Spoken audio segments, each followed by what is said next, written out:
It's that time of the year again. Fresh start, New Year resolutions.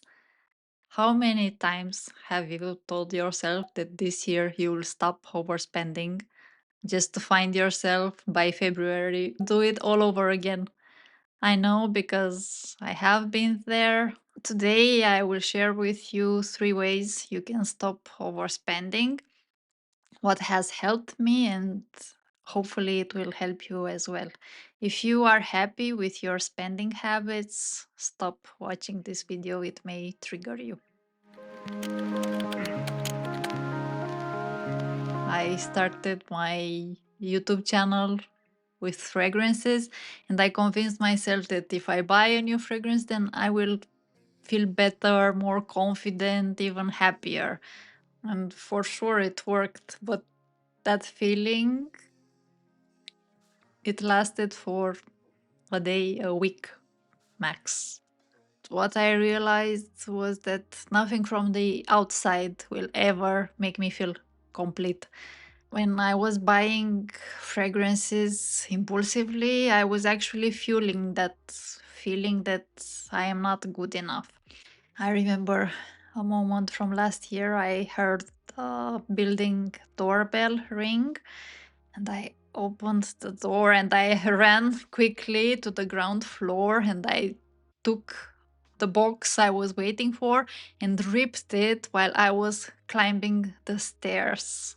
Literally, I could not wait to get inside my apartment to open it. And then I shattered everything and took out the box of perfume. It was Zerjov Symphonium. Ripped it, sprayed it once, and then I felt so relieved that my boyfriend was watching me.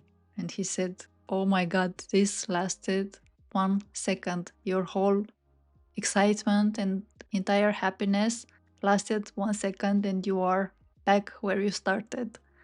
Since last year, since I did my anti-birthday perfume haul, I have still been purchasing fragrances, just in a more mindful way, and it's still a journey. I'm still catching myself scrolling through different fragrance websites, but it's okay. I'm on the right path. I'm not above this. I am here with you, and I'm not sure ever in my life I will feel 100% sure and I won't buy anything else again. I am embracing that side of me as well. The science calls it the hedonic treadmill, that we keep chasing happiness, but we have our own happiness set point. So whatever we bring from the outside, it won't increase our level of happiness. And there have been studies on different individuals. They either won the lottery or they went through some tragic accident, and after a few months both groups got back to their initial happiness level. This is proof that no matter what we do from the outside, it won't increase our level of happiness unless we become aware of our internal happiness level. And how we do that is by being mindful. And I'm not saying that you need to take 10 minutes each day to meditate. I'm gonna show you an alternative way to become aware and catch yourself right before you buy the next thing. So, this is the science behind it, but there was, in my case, a worthiness issues. I felt that if I had the latest fragrance, if I had more fragrance, more expensive fragrances, then I will be worthy. Worthy of what, you may ask? The love of my parents. I was raised in a single parent family by my mom, so I dealt with this rejection by my father. And then I wasn't consciously doing that, but deep down inside, I felt like something was missing and was trying to fill the void with perfumes. And the other thing is that I had this happiness set point and also the financial level set point. So catch yourself too. If you are used to a certain amount of money in your bank account, in my case, I am originally from Romania.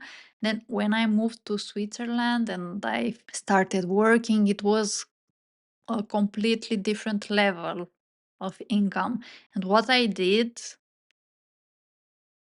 I started spending a lot of fragrances. And if you know how much a fragrance costs, and if your spending habits are for something else, even clothes, bags, you can spend a fortune on those things and it will leave your bank account drained. When I started this YouTube channel, I was talking about fragrances and it brought me so much joy exploring different scents, sharing my memories. Over time, I started to feel like something was off when I started seeing comments like, I wish I could afford this perfume. Oh, another release, I need to get it. I realized I was unintentionally fueling the same cycle I was in, thinking that external things could fill internal void. And that's when I decided to change and I started coaching, and it is my joy to share with you what I have learned and what makes us truly happy from the inside out. Here is what I did about it. One, I unsubscribed from newsletters starting last year. And it is so liberating whenever I got an email, and then you have that shortcut, unsubscribe directly.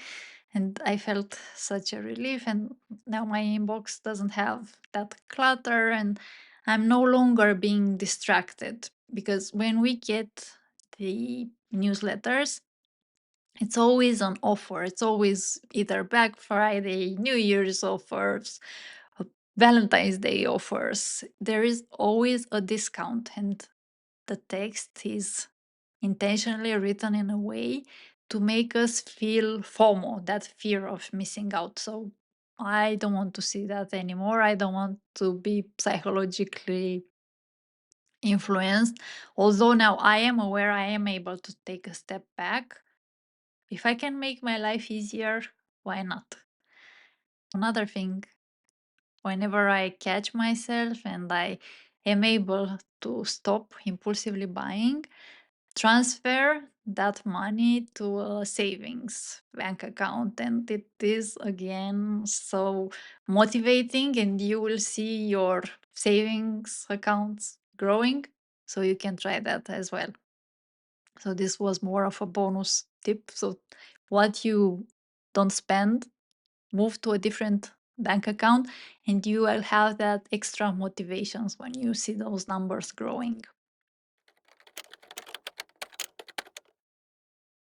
My favorite technique is inspired from the book Letting Go, because what we feel are actually emotions, and I will insert here the scale of consciousness.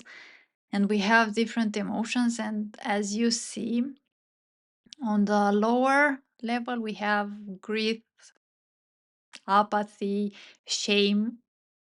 We are not there. We are one level up where we have desire. Desire causes us to be hyperactive. The thing is that when we are experiencing these feelings, is not really us. And what prevents us from moving on is actually not having the willingness to feel those feelings. And by default, we are what we see on top. We are peace, love, joy. And what happens is, if we either block these feelings, we actually block the entire spectrum and we can't feel that joy and that love. And what I invite you, when you feel desire, don't ignore it and don't take action on it. It's just something that wants to move through you. And the way to do that is in three steps. Step one is L from label. Label the emotion. take a pause and be present with yourself and what you are experiencing. So, I am feeling desire. If you are brave, I encourage you to go a level deeper and ask yourself, behind that desire, is there something else? In my case, there was shame from my childhood, things that happened many years ago and I internalized, and it will take a little bit of practice. If you are willing to go a level deeper, I encourage you to ask yourself what is behind that desire. Step two is embrace. So once you labeled the feeling, embrace it. Look at it with curiosity, and instead of blocking it, pushing away, just buying the next thing to forget about it, go towards it and with curiosity. What if you don't reject that feeling? What if you move towards it instead of fighting it or running away, trying to suppress it? And the way to do that, it's actually somatically. See how you feel it physically in your body. For me, I used to feel this heavy weight on my chest. So feel it in your body. Is it tension on your shoulders? Is it pain in your stomach? What kind of pressure are you feeling? Do that for 90 seconds and feel it fully. And the paradox here is that when you give yourself this time, 90 seconds, it's scientifically proven that 90 seconds is all it takes for a feeling to move through our body. All the chemicals flush out after these 90 seconds. And catch yourself if you feel any resistance that I shouldn't be doing this, I don't want to feel this way, I just want to do something else. That's a thought. So after 90 seconds, if you still feel the same feeling, it's your own thought fueling that cycle. So catch yourself and you got this. And then after 90 seconds, if you have not seen that feeling already dissolving, you can take a conscious decision to release it. Imagine you are setting it free, you are letting it go. Now you are in step three, transform, and you can transform it to something that serves you. Maybe you can do something else with that money. Maybe you need it just to take care of yourself, have some self care routine, not actually buying yourself a super expensive material thing. So, this practice builds emotional awareness, and it's also part of my coaching program where we explore and we build on emotional intelligence.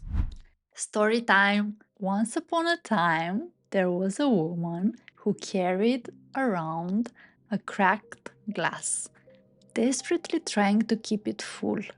No matter how much she poured in, the water always leaked out. Exhausted, she sat by a garden well where an old gardener noticed her struggle. You seem troubled, the gardener said. The glass is broken. It's useless, the woman snapped. The gardener chuckled.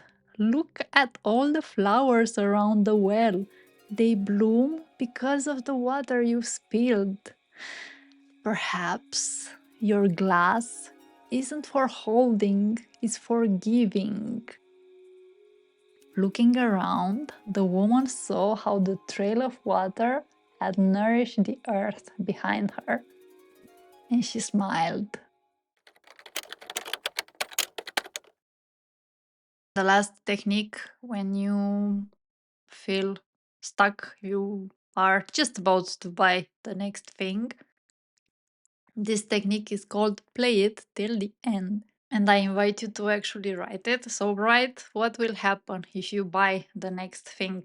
For me, as a fragrance lover, when I feel that urge and I feel I cannot resist, Then I will play it till the end. What will happen? I will buy it, and then in a few days, I will receive the box. I will open it aggressively, and then I will spray it on my hand. And there are two scenarios. Either I will feel, it's a great scent,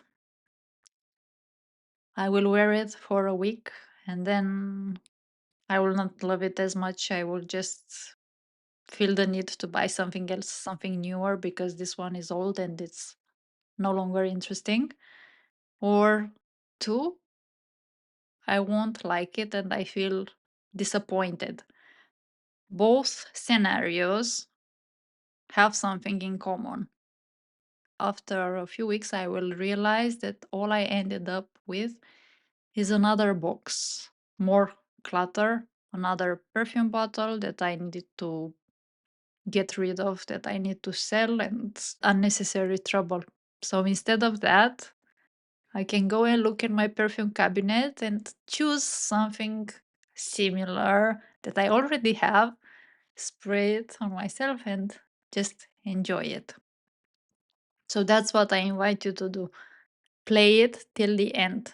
And it's recommended whenever you feel the needs in your life, either when you are procrastinating something or when you are just about to take an action that deep down inside you feel is not really in your advantage. Play it till the end. Even if you still go ahead and do it, something still has changed. You became aware in advance what will happen, and you won't enjoy it as much. So for me, if I write what will happen and then I still decide to buy, I will feel a little bad that I bought it and I will know what I expect. And then the second time, it's even easier to stop buying because I will see it playing it out.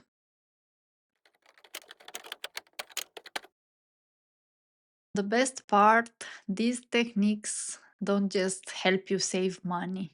They help you master your emotions. And when you master your emotions, you take control of your life. Imagine living your life with the confidence of saying no to what no longer serves you. Buying less is not even about saving money, it's about reclaiming your life. Every time we resist an impulse to purchase something, we are saying, I am enough.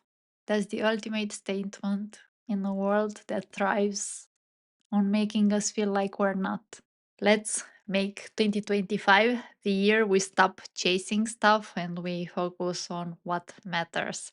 If you would like to go one level deeper, if you feel that you have some undigested emotions that you would like to release, I will organize a free somatic breathwork guided journey. I am a somatic breathwork practitioner. Through somatic breathwork, we reset our nervous system, we reconnect our mind with our body and our emotions, we release what has been holding us back, and we create space for how we want to show up in the world. It will be on Zoom, 1 hour and a half in a few weeks. Sign up to my newsletter if you would like to join for free. It's my gift to you, and I will be so honored to guide you in your path. That was it for today. Thank you so much for watching, for liking this video, for subscribing. Before I go, I want to leave you with a quote from Leonard Cohen. There is a crack in everything. That's how the light gets in. How beautiful is that? What do you think about that? Let me know below. And let me know if you have any other tips on how to stop impulsively buying. Let's help each other out.